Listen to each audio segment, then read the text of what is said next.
AP CM Chandrababu నాయుడిని మోసానికి brand అంబాసిడర్గా చెప్పవచ్చు.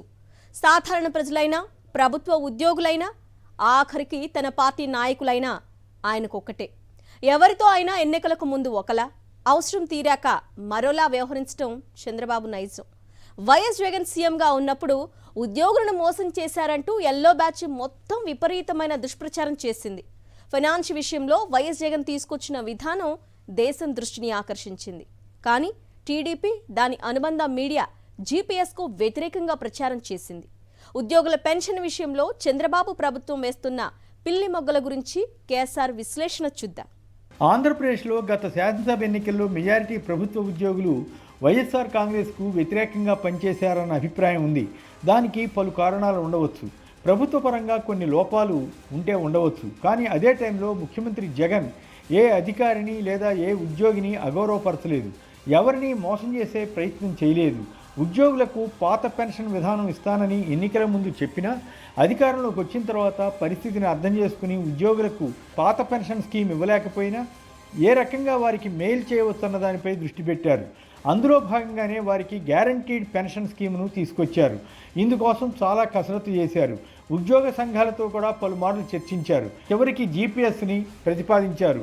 అందుకు చాలామంది అంగీకరించారు. అయినా కొంతమంది ఉద్యోగులకు అది నచ్చలేదు.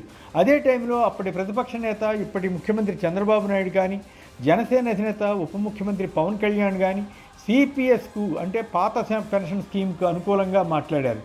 జగన్ ప్రభుత్వం ఉద్యోగులను మోసం చేసిందని ఆరోపించారు. వారిని రెచ్చగొట్టడానికి ఈనాడు, ఆంధ్రజ్యోతి తదితర ఎల్లో మీడియా చేయని ప్రయత్నం లేదు.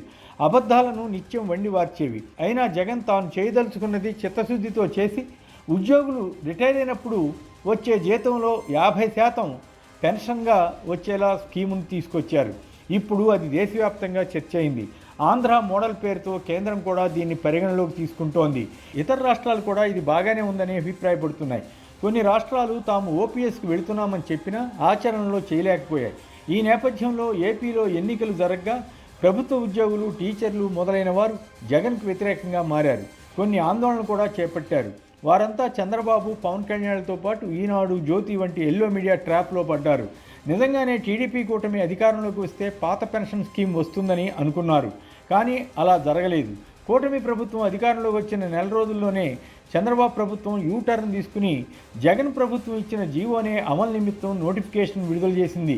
దీనికి కూడా ఈనాడు మీడియా దుర్మార్గంగా జగన్ ప్రభుత్వానిదే తప్పు అన్నట్లు పచ్చి అబద్ధపు వార్తను రాసి టీడీపీ ప్రభుత్వ తప్పేమీ లేదన్నట్లు కవరంగిస్తూ కథనాన్నిచ్చింది. చంద్రబాబు కానీ, పవన్ కళ్యాణ్ కానీ దీని గురించి మాట్లాడలేదు.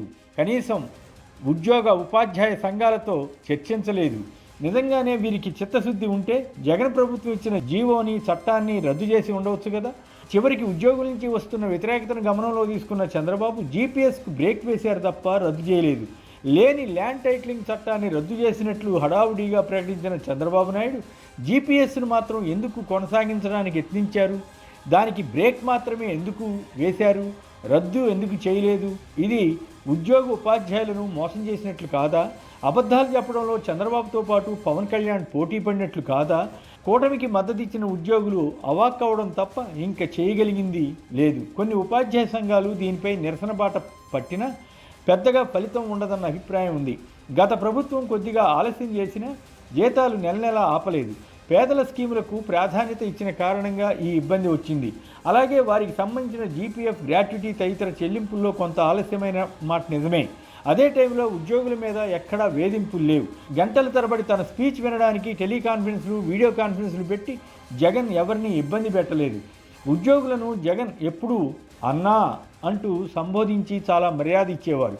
అదే చంద్రబాబు నాయుడు ఎన్నికల ముందు ఒకలా, అధికారం వచ్చాక మరోలా ఉంటారని ఇంకోసారి రుజువు చేసుకున్నారు. చంద్రబాబు నాయుడు ఒక సందర్భంలో మాట్లాడుతూ తాను 1995 నాటి పాలన తెస్తానని అన్నారు. ఆ రోజుల్లో ఆయన తన గుర్తింపు కోసం ఆకస్మిక తనిఖీలు చేపట్టేవారు. ఎక్కడ పడితే అక్కడ ఉద్యోగులను, అధికారులను ఉద్దేశించి అనుచిత వ్యాఖ్యలు చేసేవారు.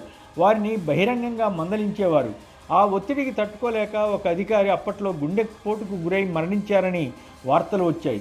అది పెద్ద సంచలనమైంది. అంతేకాదు 2014 టర్మ్లో చంద్రబాబు తెలుగుదేశం మీడియా ప్రముఖుడొకరు కూర్చుని ఉద్యోగుల జీతపత్యాల గురించి ఏం మాట్లాడుకుంది అంతా విన్నారు. అయినా చంద్రబాబు గొప్పతనం ఏమిటంటే ఉద్యోగులను మళ్ళీ తన వైపు తిప్పుకోగలగడం, వారిని నమ్మించడం. ఇలా ఎన్నో జిమ్మిక్కులు చేసి అధికారంలోకి వచ్చిన తర్వాత చంద్రబాబు యథాప్రకారం యూటర్న్ తీసుకోవడం ఆరంభించారు. ఈసారి ఆయనకు పవన్ కళ్యాణ్ జత అయ్యారు, అంతే తేడా. గతంలో సోషల్ మీడియా ఉండేది కాదు, ఇప్పుడు ఆ పరిస్థితి లేదు. ఎప్పటికప్పుడు వారు ఎన్నికల ముందు ఏమి చెప్పారు, ఇప్పుడు ఏమి చేస్తున్నారు అన్న దానిపై విశ్లేషణలు వచ్చేస్తున్నాయి. ప్రజలను 1-2 సార్లు మోసం చేయవచ్చు కానీ ఎల్లకాలం మోసం చేయలేరన్న సూక్తి ఉంది. కానీ అది చంద్రబాబు విషయంలో వాస్తవం కాదని రుజువైంది. ఈ సందర్భంలో మోసం చేసేవారి తప్పు కన్నా మోసపోయేవారి తప్పే అధికమని అనుకోవాలన్న నానుడి కరెక్టేమో.